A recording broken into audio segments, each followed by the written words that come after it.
வணக்கம் நண்பர்களே. என் பேர் சந்தான்ராஜ். நான் எங்கள்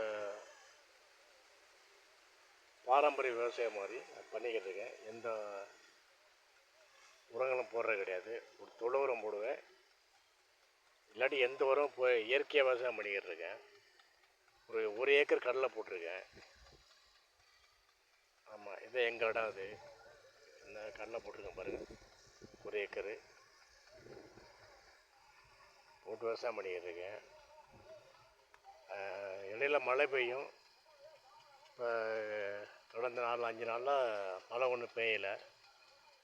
அதனால் நீர் தெளிப்பான் மூலயமா இந்த ஒரு தண்ணி பாய்ச்சிக்கிட்டு இருக்கேன் கடலைக்கு.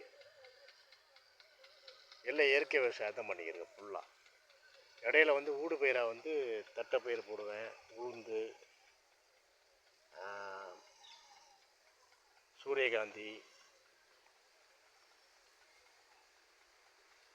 இது முள்ளங்கி போடுவேன், கொத்தவரங்காய், வெண்டைக்காய். இந்த மாதிரி கொத்தவரங்காய் போட்டுருக்கேன் பாருங்க. கொத்தவரங்காய், வெண்டைக்காய் போடுவேன். வெண்டைக்காய் பொடி 3 பேர் தட்டைப்பயிர் போட்டிருக்கேன். தட்டைப்பயிர், பாசிப்பயிர், அது மாதிரி மூடு பயிராக தட்டைப்பயிர் போட்டிருக்கேன். தெரியுதுங்களா? முள்ளங்கி காடு, ஒரு ஏக்கர் கடலை போட்டிருக்கேன். பிறகு ஒரு 2 அடியை உளுந்து போட்டிருக்கேன். உளுந்து, பாசிப்பயிர் போட்டிருக்கேன். நிறைய பாசிப்பயிர் ஊடு பயிராக போட்டிருக்கேன். ஆமாம், நல்லா வந்திருக்கு. ஆனால் கோடைக்கு காலத்துக்கு மழை காலத்துக்கு கடலை அதிகம் வராதுன்றாங்க. செடி வளர்ந்துருக்கு, எப்படி மகசூல்னு தெரியல. விவசாயம் ஒரு நம்பிக்கை இல்லாத தானே.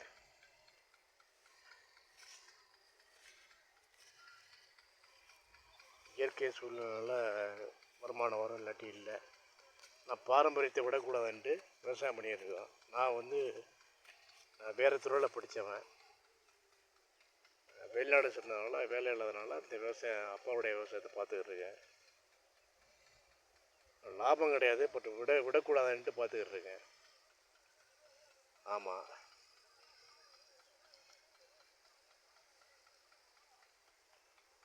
விவசாயம் எப்படின்னு பாருங்கள். ஸ்டெடிலிட்டிலாம் சூப்பராக இருக்குது.